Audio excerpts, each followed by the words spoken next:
Yesterday you were students, today you are graduates, tomorrow you'll be alumni. I would now like to introduce Cheryl Marrino, the new president of our Alumni Association. Cheryl received her associate degree in 2004. She is with us today to deliver greetings and best wishes on behalf of more than 31,000 Quinsigamond Community College alumni. Cheryl? President Pedraja, and members of the trustees, members of the class of 2018, faculty, staff, family, and guests. It's a great honor to represent the Alumni Association on this special day. The education you receive here at Quinsigamond is far greater than textbooks and classrooms. It is the foundation of your future, a successful future for which the institution has prepared you for. Graduates, in this great nation of ours, opportunities are endless, and each of you will make a difference. Every day, our graduates make our community stronger by their contributions. The Alumni Association is made up of all graduates of Quinsigamond Community College. We engage in fundraisers to provide scholarships for in-need students that hold events. We also hold events that provide opportunities to socialize and network with fellow graduates.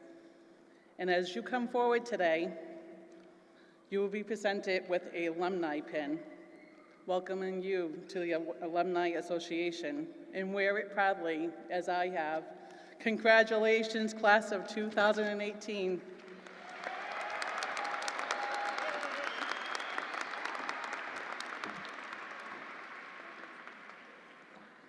Thank you, Cheryl, and thank you for all of you continue to do for Quinsigamond Community College.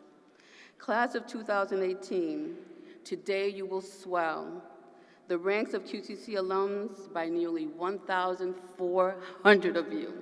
Yay! We hope you take pride in your new stature, and we encourage you to keep in touch. It is with great pleasure that I introduce to you QCC's 6th president, Dr. Luis Pedraja. Dr. Pedraja began his role as president last July and recently took the oath of office in his inaugural event and ceremony in April.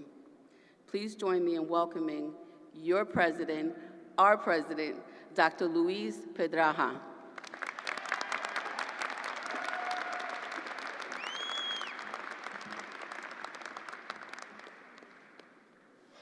Congratulations, graduates. You did it.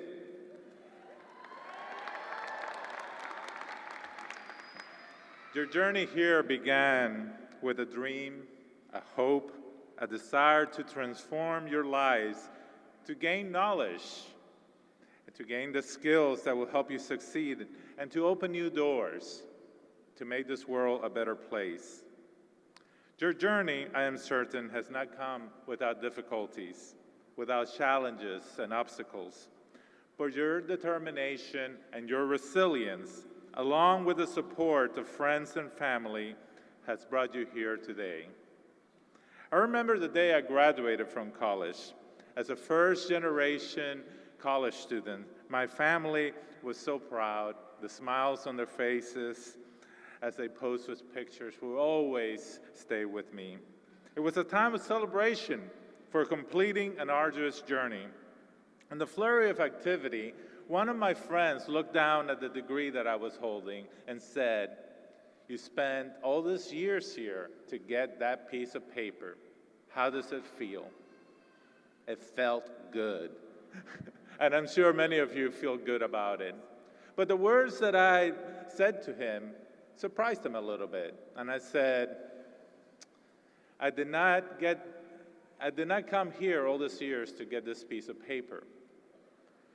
I got this piece of paper because I spent all those years here. It is not the diploma or the certificate that is the reason that you're here. It is because of your journey, a journey of learning, a journey to make this world and your life better. I could not have imagined when I got that degree that my education would transform my life in the way that it did, or could have even fathomed the idea that one day I would be standing here as president of this college. But education did make a difference, and I do hope it makes a difference in your life. For some of you, this might be the end of your time at our college as you complete your degree. But hopefully, it is not the end of your journey. Whether you continue on to the workforce or transfer to another institution to continue your education, I hope that you will continue in your pursuit of knowledge and lifelong learning. Enjoy the celebration. Enjoy the pride in the smiles of your friends and family and the feeling of accomplishment, but never stop learning.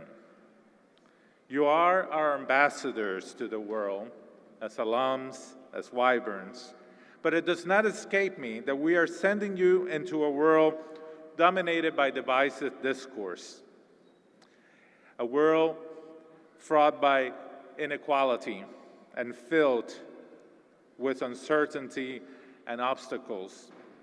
But I also know that with your resilience, you are up to the challenge. Continue to believe in yourself and believe in your dreams. Be brave and courageous. Do not be afraid to make waves, to speak up, to stand up for what is right. And do not let anyone dissuade you from your dreams. Do not let anyone stop you from attaining your goals. Dare to dream and dream big. Keep striving to better yourself and to transform our world into a better place. Our mascot is a wyvern. It is a mythical guardian of the community. And you, our graduates, are wyverns. You are the ones who will go on to be the guardians of this community and of our world. And today, more than ever, our world needs more wyverns. Go and change the world. Go be wyverns.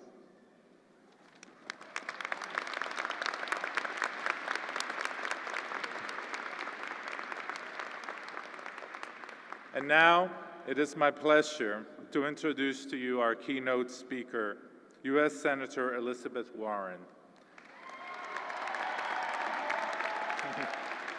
Senator Warren has made it her life's work to fight for middle-class family and has made higher education reform one of her top priorities. As one of the most visible figures in national politics today, Senator Warren has been relentless in working to be the voice of the people. She is recognized as one of the nation's top experts on bankruptcy and the financial pressures facing the middle class. Senator Warren has a clear vision of the roles that community colleges play in the economic prosperity of our students and our community. So please join me in welcoming to the podium our commencement speaker, Senator Elizabeth Warren. Thank you. Hello, Quinsig. Hi, it's good to see you. Yeah. President Pedraja, alumni, faculty, friends, family, graduates, I am honored to be here with you today at Quinsigamond Community College, home of the beloved wyverns. Have at it. So, President Pedraja, thank you very much for inviting me to this year's ceremony. This is President Pedraja's very first commencement at Quinsig. Congratulations on 1 year on the job. Nicely done. Now, I know what you're all thinking. If Elizabeth is here with us today, how will she ever make it to Windsor Castle in time for the royal wedding? It's okay. There's a Southwest flight that leaves in 2 hours, has 17 stops, but it's cheap. I'll make it. So, to the class of 2018, you did it. Great. Yes. The classes are over, the papers are finished, the exams are done, and you have made it to the finish line. I think it is safe to say that none of you would be here today without the love and the support that you receive from your family, from your friends, and from your loved ones. They stood by your side during thick and thin, the late nights, the early mornings, the endless Cash App transfers, all of it. So let's take a minute to say thank you to all of them for being here. Thank you. Thank you.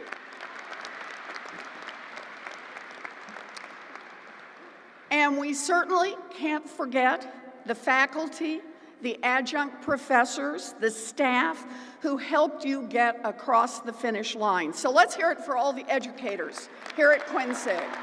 You bet. Now, when the president invited me to be here today, I said yes, in part because I went to a commuter school that was a lot like Quinsig.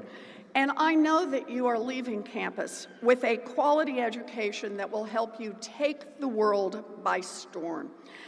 But I suspect that I have been invited here today to make sure that you leave with one small addition to that quality education.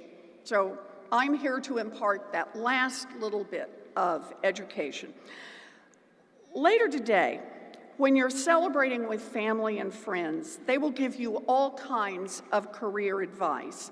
And here's my addition to the list, a piece of advice that down the line may save your life, may save your career, maybe even your marriage. So listen up. Delete every college photo you have ever taken. I'm serious. No matter how well behaved you have been, nothing good will come of those pictures. Trust me on this. And here's another piece of advice. Save the embarrassing photos you've taken of other people. You never know when one of them may be running against you in the United States Senate, so it could make a difference. Okay, seriously, I do have one piece of advice that I want to share with you as you move into the next chapter of your life, and that is that democracy depends on you, today more than ever. And I know that sounds like something you hear on a cable news show just as you're about to drift off to sleep, but I'm really serious. At this moment in history, our democracy is in crisis, and it is up to us to save it. Our democracy was founded on the ideals of liberty, equality, and justice for all, and a host of laws and rules and standards and traditions have helped make America that land of opportunity. And I know the value of that opportunity firsthand. When I graduated from a commuter college like this one, I didn't say to myself, United States Senate, here I come. Now, my principal feeling was not what was coming in the long term, it was what was going to happen right away. And boy, when I sat where you sit, I was celebrating. I didn't have to wait 40 years to hit my dream. I had arrived, and it had already been a bumpy road to get there. Because from the time I'd been in second grade, I wanted to be a teacher. You know, can we hear it for the teachers in the group? All the teachers? Yeah. Teachers rock. You know, but for me to be a teacher, I needed to go to college. And no one in my family had graduated from college. There was no money for college. And besides, my mother didn't think I should go to college. I was supposed to find a husband, raise some kids. That was the deal. But I had a different plan. I was a high school debater. I got a full scholarship to college, and off I went. And then, when I turned 19, the first boy I'd ever dated parachuted back into my life and asked me to marry him. So what did I do? I did the logical, sensible thing. I said yes. I gave up my scholarship, I dropped out of school, and a few weeks later I marched down the aisle. That was the 1968 version of swiping right.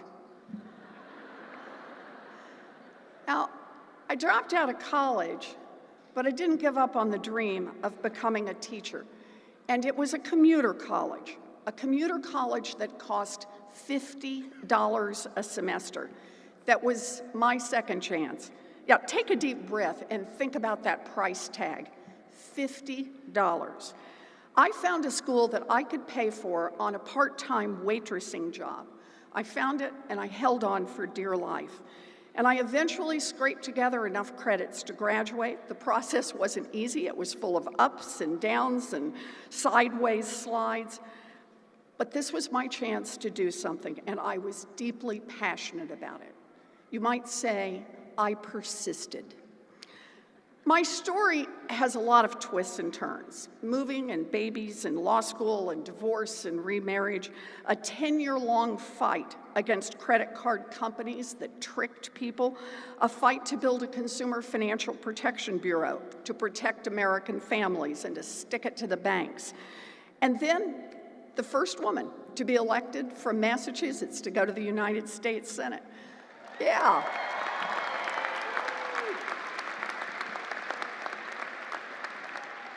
It's been a really amazing journey, but it all started with the chance to earn the diploma that you are about to pick up. I got my $50 second chance at a commuter college because I grew up at a time when America invested a lot more in its kids. America, our government, our democracy, made it a priority to invest in kids who are trying to get an education. I stand here today deeply grateful for that opportunity. I believe that one part of democracy should be about helping people get a chance to build something valuable. And I am deeply, deeply frustrated that our government, not just this administration, but our government over the past 40 years has shifted more and more of the cost of an education directly over to students. And I have to be honest with you, there's a reason that's happened. It's happened because in Washington and in state houses across this country, money talks, and the voices of students are not as loud as the voices of CEOs and billionaires.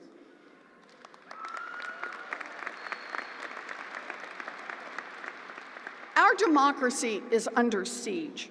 Right now, the integrity of our democratic institutions is being eroded at a breakneck pace. Our regulatory agencies have been hijacked by giant corporations. The free and open press is under daily attack. The rule of law is questioned from the highest office in the land. And I'll give you just one example that is especially relevant today. The Department of Education, the department that is supposed to look out for students, the department that hires the companies that administer your student loans, has been loaded up with lobbyists and executives who make their money shilling for phony schools and high-profit student loan companies. The Department of Education is committed to helping make investors rich while you, the students, pay and pay and pay. This is wrong, and it is time for all of us to fight back.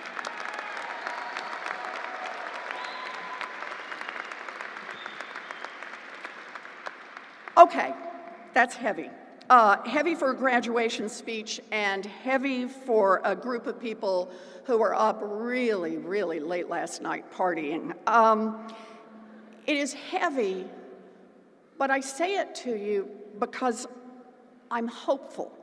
I'm hopeful because of you. Yes, money talks, but only so long as millions of Americans remain silent. When we use our voices together, we are louder and we are more powerful than any force in this country. That's what we can do in a democracy. And that's why I'm hopeful. Even as the rich and the powerful tighten their hold on democratic institutions, democracy itself is changing. And you are helping lead that change. In the last year, I've had 27 town halls across the Commonwealth, and the number one question I have gotten is how can I get involved? How can I make my voice heard? In the fights over healthcare, over immigration, over net neutrality, and yes, over student loans, how can I make sure that this democracy represents me? How can I make this government deliver on the promise of America? Democracy is changing. It's not going to be the democracy of big money. It's not the democracy of big party bosses. It's a democracy that is powered by the people.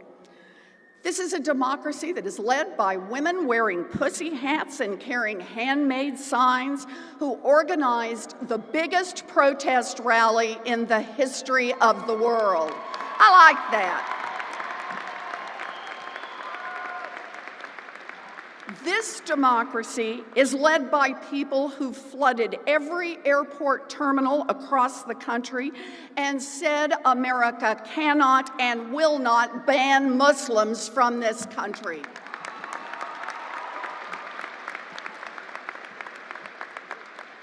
This is the democracy led by scientists who marched in their lab coats, the scientists who are working with real urgency to use science to save us from climate change and global destruction.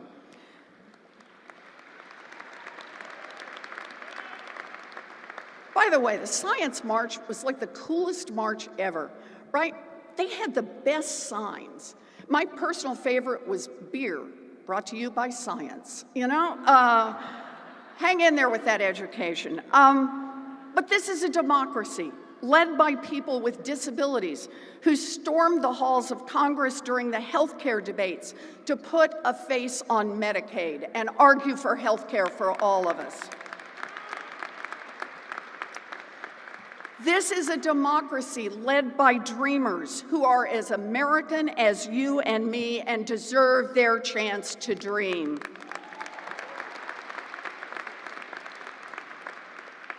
This is a democracy led by 15-year-olds and 16-year-olds who have said enough is enough. Kids are dying in schools, on their way to school, and on their homes and their front steps, and we want to put an end to gun violence.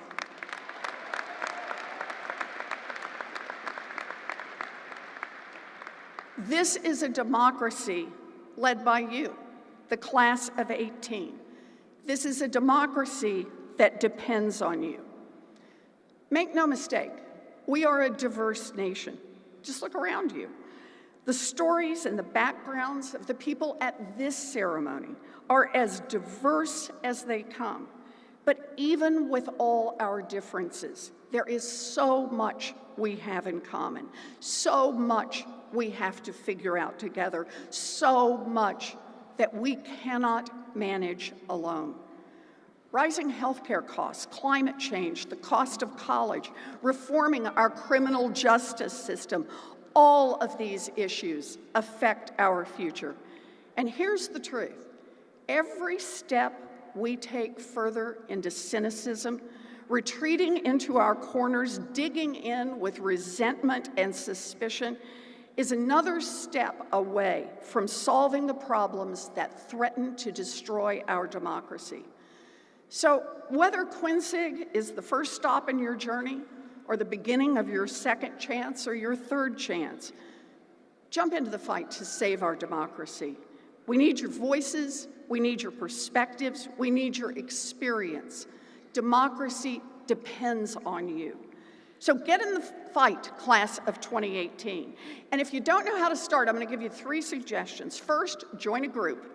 Groups help us be stronger and they help us organize. And second, don't just talk to the people who agree with you. Talk to that cranky uncle of yours or the new office mate who's obsessed with conspiracy theories. Yeah, the two of you may disagree, but talk, and more importantly, listen. That's how we'll begin building bridges. And third, show up. Protest, rally, organize, stand with those who share your values. Stand and fight alongside them. Use your voice, use your energy, use your determination, use whatever you have to move this country forward. America gave me a chance, and I am grateful down to my toes. I ran for the Senate because I want the next Quinsig kid to have exactly that same chance, to grow up in an America full of possibilities. That is the true promise of our democracy, and it is a promise worth fighting for. I'm in this fight all the way. So here's to you, class of 2018. You are the future of America, and I am honored to fight alongside you. Thank you. Let's make some changes. Thank you. Thank you. Thank you. Thank you. Thank you. Thank you. Thank you. Thank you.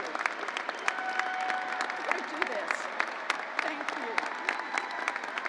Thank you.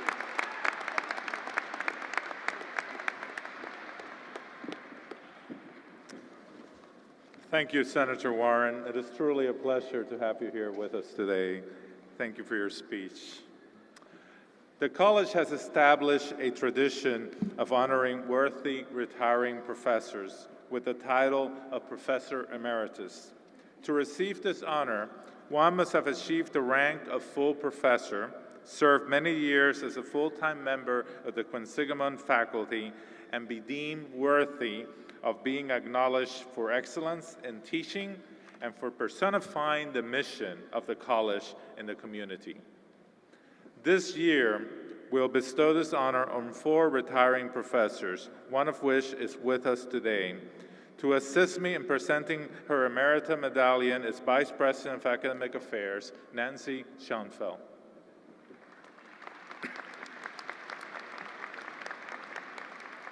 Professor Linda Lefebvre, please come forward.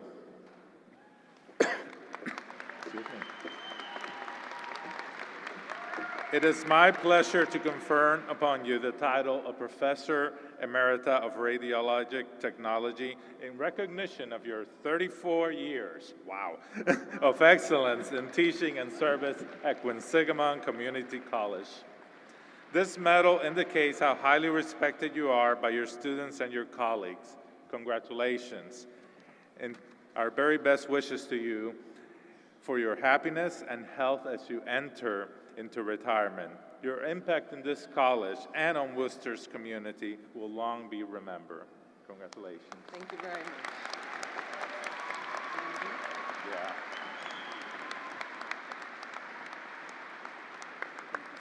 Congratulations. Thank you.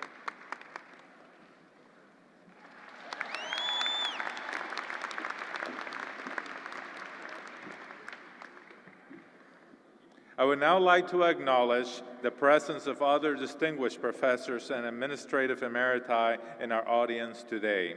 Our emeriti are known for their dedication to our students, and they deserve special recognition. You'll recognize them by their medals. Thank you all for joining us today. At this time, please join me in welcoming to the podium our board chair, Susan Mailman. Ms. Mailman has been a trustee of the college since October 2015, and her dedication and commitment to the college as not only a trustee, but as a member of our foundation board is both commemorable and greatly appreciated. Sue? Thank you. Maybe you'll be a board chair someday, and you'll get to look at this sea of faces, which rocks. It's exciting. This year, the Board of Trustees voted to award the annual Trustees Citizen Award to a great friend of the college, alumni, and former trustee, Worcester Police Department Lieutenant Miguel Lopez. We are happy to recognize his exceptional impact on Quinsigamond Community College, his dedication to our students, and his 8 years of service as a trustee.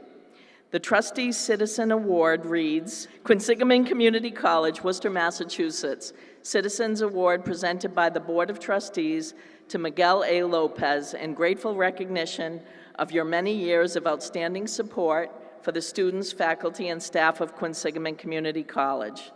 Thank you. May 18th.